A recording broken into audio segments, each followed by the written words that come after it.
ओम जय जगदीश हरे, स्वामी जय जगदीश हरे।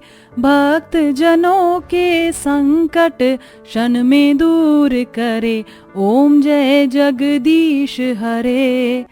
घड़ी में तड़के सुबह के 5:30 बजे भजन की आवाज सुनकर गायत्री देवी नींद से जाग जाती हैं। अरे वाह, ये सुबह सुबह कोयल जितनी मीठी आवाज में भजन कौन गा रहा है, देखती हूँ। गायत्री कमरे से बाहर निकलकर आकर देखती हैं कि उनकी 36 की 36 बहुएं। ये सुनकर आपको शॉक्ड भी लग सकता है, पर जी हाँ, गायत्री देवी जी के घर में 36 गुणों वाली 36 बहू रहती हैं। और मजे की बात तो ये है कि सबकी शक्लें एक दूसरे से मिलती जुलती हैं। अरे, हमारी प्यारी प्यारी सासू माँ उठ गई। आप ये लीजिए प्रसाद। धन्यवाद बहू, सदा खुश रहो। मैंने तो कभी सपने में भी नहीं सोचा था कि मेरे घर आंगन में कभी इतनी सुबह के 5 बजे पूजा पाठ होगा। सास ठंडी सांस भरते हुए चारों तरफ देखती है, जहाँ बाकी बहुएं कामों में लगी थी। 2-3 मिलकर झाड़ू लगा रही थी, तो 2-3 मिलकर पोछा, और कुछ बहुएं बर्तन धो रही थी, तो कुछ किचन साफ कर रही थी। तभी एक बहू सब्जी लेकर अंदर आती है। अरे बहू, इतनी सुबह सुबह कहाँ से सब्जी लेकर आ रही हो? क्योंकि सब्जी मार्केट तो इतनी सुबह नहीं लगता है। माँ जी, सब्जी मार्केट जाकर मुरझाई हुई बासी सब्जियां कौन खरीद कर लाना चाहता है? मैंने तो हमारे पड़ोसी कालू भैया से एकदम ताजी फ्रेश हरी भरी सब्जी खरीदी है। वो डेली सुबह के 3 बजे सब्जी मंडी जाते हैं ना, तो 5 बजे तक सब्जी ले आते हैं। तो मैंने कट्टा खुलवा कर ताजी सब्जी तुलवा ली। देखिए कितनी कच्ची कच्ची तोरी, भिंडी, लौकी, और आपके लिए करेले भी लेकर आई हूँ। आपको कल से भरवा करेले खाने का दिल कर रहा था, इसलिए। इतने में बहू नंबर 3 आती है। माँ जी, आपके कपड़े इस्त्री हो गए हैं, नहाने का पानी भी गर्म हो गया, जल्दी से नहा लीजिए और बता दीजिए नाश्ते में क्या खाएंगी। आपकी 36 बहुएं फटाफट से बनाकर रखेंगी। अपनी 36 की 36 गुण वाली 36 बहुओं में इतना फुर्तीलापन देखकर सास गायत्री का दिल तो गार्डन गार्डन हो जाता है। सच मानो बहुओं, तुम जैसी 36 गुणों वाली 36 बहुओं को पाकर मेरे तो वारे न्यारे हो गए। कितनी सेवा पानी करती हो तुम, मेरी सदके जावा। सास नहाने घुस जाती है, और जब नाश्ते की मेज पर आती है कि शाही अंदाज में 56 तरह के पकवान उसकी खातिरदारी में हाजिर थे, और कोई बहू सास को निवाला बनाकर खिला रही थी, तो कोई गा रही थी, और बाकी ठुमके लगा रही थी। लीजिए हमारी प्यारी प्यारी सासू माँ, आपके लिए 56 तरह का खाना पेश है, खाइए।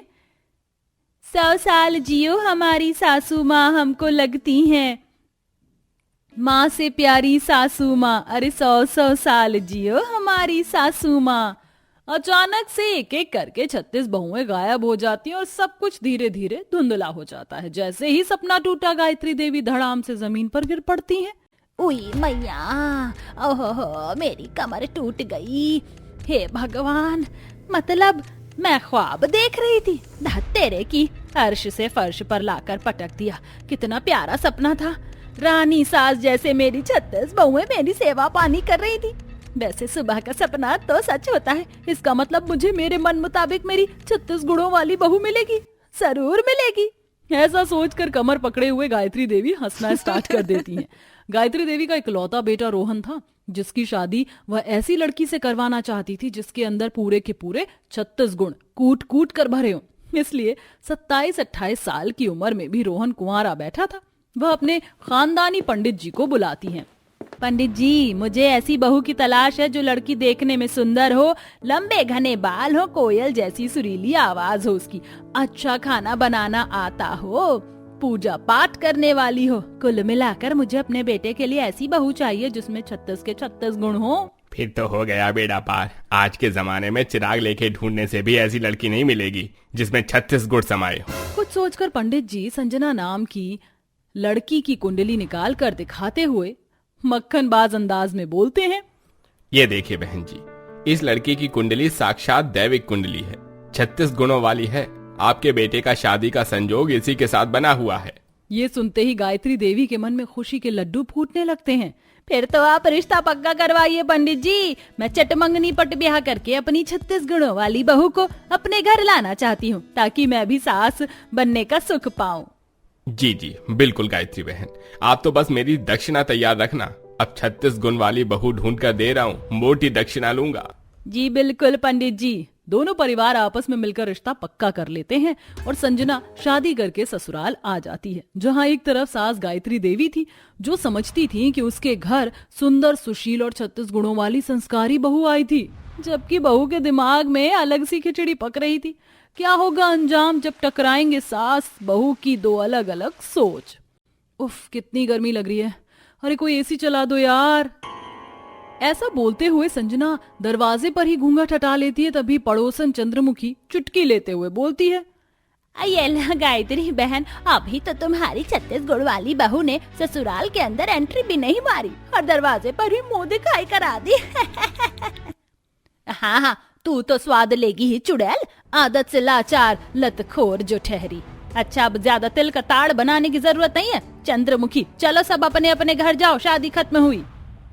सुन लिया आपने मेरी सासू माँ ने क्या कहा, बेशर्म आंटी, यूं अब जाइए यहाँ से। औरत के जाने के बाद गायत्री देवी गुस्सा होकर डांट लगाती है, संजना बहू, तुमसे थोड़ी देर सब्र नहीं किया गया? खैर छोड़ो, गृह प्रवेश करो सीधे पैर से। श्योर सासू माँ। बहू इतनी जोर से कलश को लात मारती कि दूर जाके गिरता है। यह नजारा देखकर ससुर राजेश माथा पकड़ लेते हैं। हे भगवान, इसके लक्षण देखकर नहीं लग रहा कि इस बहू में 36 गुण विराजमान है।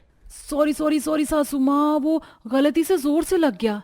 अच्छा चलो कोई नहीं, तुम दोनों की थकावट हो गई होगी, जाओ आराम करो। रोहन, ले जा अपनी बीवी को।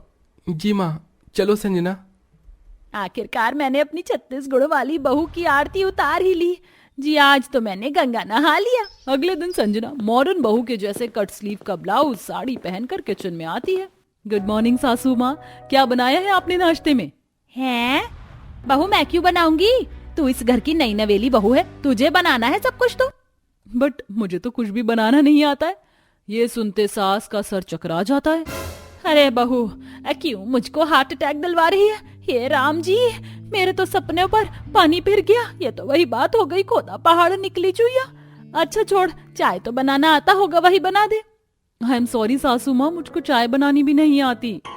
इस बार के जवाब से तो जैसे सास के सीने पर सांप लौट जाता है और वो गुस्सा होकर बोलती है, खाना बनाना नहीं आता, चाय बनाना नहीं आता, तो तुम आजकल की लड़कियों को आता क्या है? खाली काली भैंस की तरह जीभ निकालकर सेल्फी खिंचवाना। उस पंडित को तो मैं छोड़ूंगी नहीं। 36 गुण वाली बहू बताकर ये मुसीबत गले में डाल गया। बुदबुदाते हुए सास बहू को चाय बनाना सिखाती है। चल अब चीनी और चाय पत्ती डाल, पानी उबल गया है। हाउ मच चीनी सासू माँ? पूरी बरनी डाल दे। जो हुक्म सासू माँ। ये मेरे राम जी, ये बिन पेंदे का लोटा मेरे ही पल्ले पड़ना था। जा तू जाके सफाई कर, खाना मैं बना लूंगी। बहू बाहर जाकर बेढंगे तरीके से झाड़ू लगाने लगती है। अरे ओ मेरी महान बहू, ये तू झाड़ू लगा रही है, क्रिकेट का बल्ला घुमा रही है। पता नहीं कैसी बहू मेरे पल्ले पड़ गई है। इसके पीछे कितना माथा मारी करना पड़ेगा, एक एक काम सिखाना पड़ेगा। बहू के हाथों से झाड़ू लेकर सास उसे सिखाती है। बहू देख, इस तरह से आराम से झाड़ू लगाते हैं, तब पूरी सफाई होती है। अब तू लगा। जी सासू माँ, लगाती हूँ। ये भगवान, अरे मेरी बेलुड़ी बहू, एक ही बार में पूरे जग का पानी डाल दिया। कर दिया ना आटा गीला, अब इसमें सूखा आटा डाल। जी सासू माँ। इस तरह से सास बहू को सभी काम बारीकी से सिखाती है। 1 महीने बाद। अरे कहाँ ले जा रही है बहू, बता भी दे। बस आ गए माँ जी, आंखें खोलिए। सास जैसे ही आंखें खोलती है तो उसके सामने खाने की मेज लगी हुई थी, जिस पर तरह तरह के पकवान परोसकर सजे हुए थे और एक तरफ पति एक तरफ ससुर बैठे होते हैं। ये सब कुछ किसने बनाया बहू? और कौन बना सकता है भाग्यवान, तुम्हारे 36 गुणों वाली बहू को छोड़कर। ये सुनते ही सास की आंखों में खुशी के आंसू आ जाते हैं। थैंक यू माँ जी, आपने मुझको बहू नहीं बल्कि बेटी की तरह एक छोटी छोटी चीज सिखाई है, वरना मुझे तो कुछ भी नहीं आता था, लेकिन अब आपकी बहू आपके सारे सपने पूरे करेगी। ये सुनकर सास खुशी से फूले नहीं समाती और खुशी से खाना खाती है। संजना भी एक सुशील 36 गुण वाली बहू बनकर दिखाती है और सबकी खुशियों का ख्याल रखने लगती है, अच्छा खाना बनाने लगती है और अब सास भी चिंता मुक्त हो जाती है।